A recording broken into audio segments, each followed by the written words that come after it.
Halo semua, selamat datang di channel Ngomongin Uang. Video ini akan sedikit berbeda dengan video yang biasa kami tayangkan untuk kamu. Di penghujung tahun 2022 ini, aku mau ngenalin kamu semua dengan tim yang luar biasa, yang selama ini berkarya di balik nama Ngomongin Uang.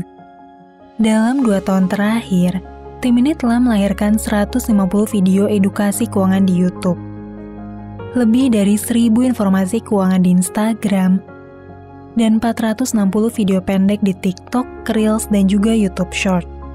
Mungkin selama ini kamu menduga bahwa kami adalah tim yang bekerja dan bertemu tiap hari di sebuah kantor. Mungkin kamu membayangkan Ngomongin Uang memiliki tim yang dekat dan mengenal dengan baik satu sama lain. Tapi kenyataannya selama 2 tahun lebih, Ngomongin Uang dibangun oleh tim yang bahkan gak pernah ketemu satu sama lain. Yap, kamu gak salah dengar.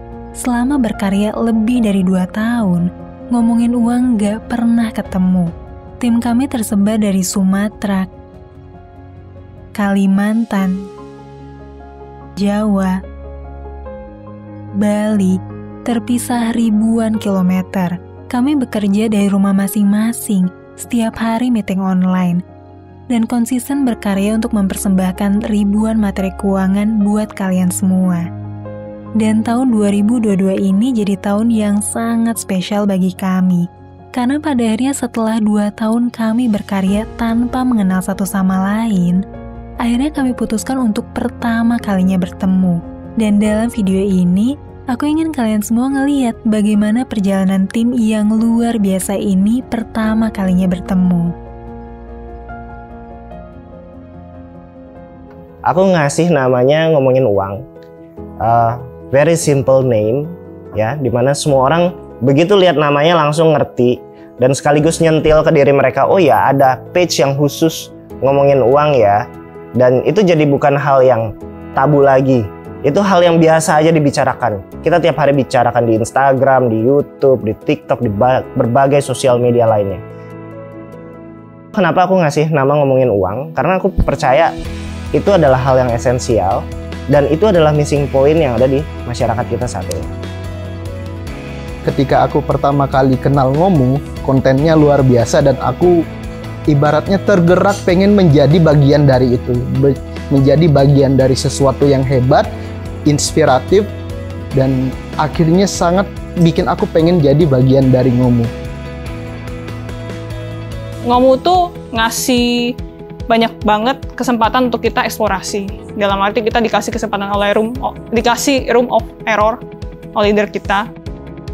Belajar investasi juga, belajar instrumen investasi secara nggak langsung kita bisa bertumbuh secara keuangan juga di Ngomu. Dan akhirnya ya aku tidak seperti aku yang dulu gitu. Aku seneng sih karena memang sangat suportif di dalam Ngomu. Aku bisa belajar lebih cepat soal saham, aku bisa ngembangin pengetahuan aku di kripto lebih jauh, dibimbing juga gimana supaya lebih bagus. Ngomu sangat konstruktif, sangat suportif. Dari founder kita, Mas Glenn Ardi itu support aku dari awal join, dari nggak ngerti bikin konten. Aku hanya paham kripto itu A, saham itu B, ini itu C. Tapi nggak bisa connecting the dots. Gimana nyampein ke audiens, gimana bikin konten yang bisa dimengerti orang lain. Nah itu aku disupport terus dari awal. Ngomu itu memberikan gua ruang untuk mengeksplorasi, ruang untuk melakukan kesalahan, ruang untuk gue belajar hal baru. Wah, saya nggak ada apa-apanya, tapi mereka itu luar biasa gitu. Jadi kayak menuntun saya, bahkan kayak ngasih pelatihan gitu, coaching itu kayak wah niat banget ini. Dan juga sebelumnya saya hanya penulis amatir dalam tanda kutip.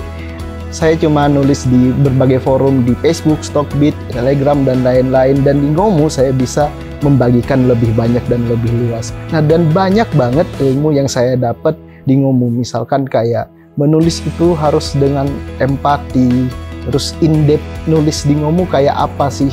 Nah, saya bisa lebih mengeksplor kemampuan saya begitu.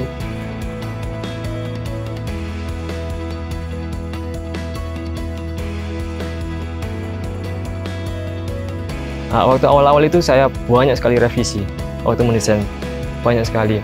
Nah, gak kerasa seiring berjalannya waktu saya melakukan apa yang dikatakan oleh founder Mas Glenn, oleh Mas Alvinsa sekarang. Kalau saya lihat ke belakang juga benar juga omongan mereka. Desain saya yang dulu itu kalau dibandingkan sekarang beda jauh. So far konstruktif sih, saya nggak pernah merasa kayak dibully yang digoblok-goblokin gitu, nggak pernah.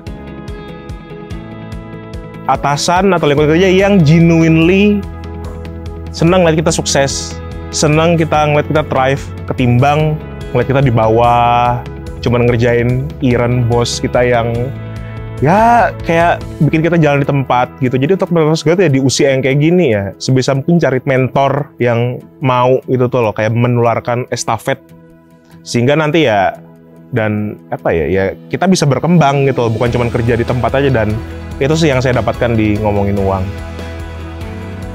Jadi kalau di perusahaan lain tuh kebanyakan ya di agensi, di startup manapun itu kebanyakan banyak di pressure untuk mencapai target tertentu. Sedangkan di sini aku diberi kesempatan untuk mengeksplor skillku, baik itu di bidang desain dan tentunya di bidang keuangan.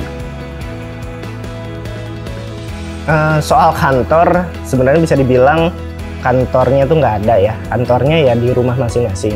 Karena tim Ngomongin Uang itu tersebar di seluruh Indonesia.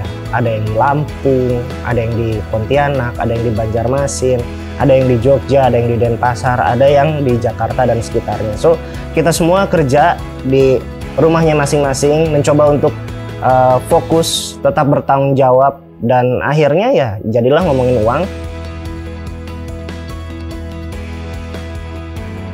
Sebenarnya aku cukup amazed karena aku nggak nyangka kita mulai dengan remote working dan bisa sekompak ini, bisa seproduktif ini, ya, bangun sesuatu yang benar-benar dari nol bisa sampai sebesar ini dengan orang-orang yang bahkan nggak pernah ketemu secara langsung satu sama lain gitu. Semuanya online lah, bahkan aku nggak tahu leaderku kayak apa orangnya, nggak tahu wajahnya kayak apa, nggak tahu timku nih dari mana, orangnya seperti apa gitu.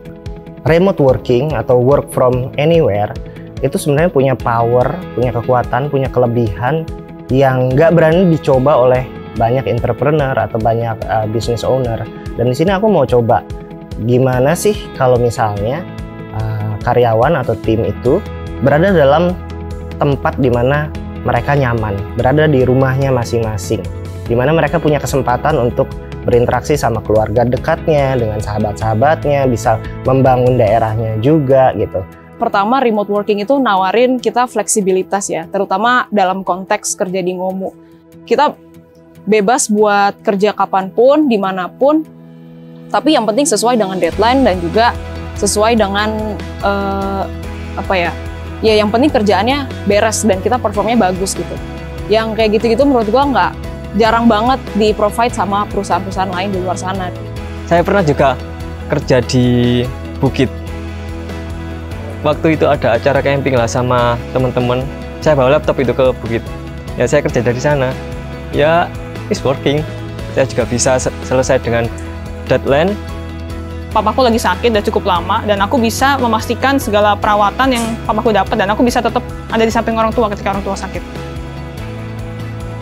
Jadi remote working itu bukan alasan untuk leha-leha, untuk rebahan, dan lain-lain.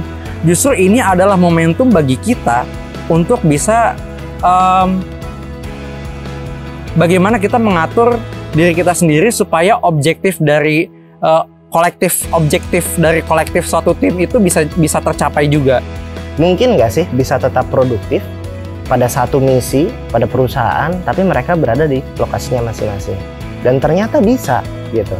Ternyata kerja itu nggak hanya harus berada dalam satu lingkup geografis yang sama aja.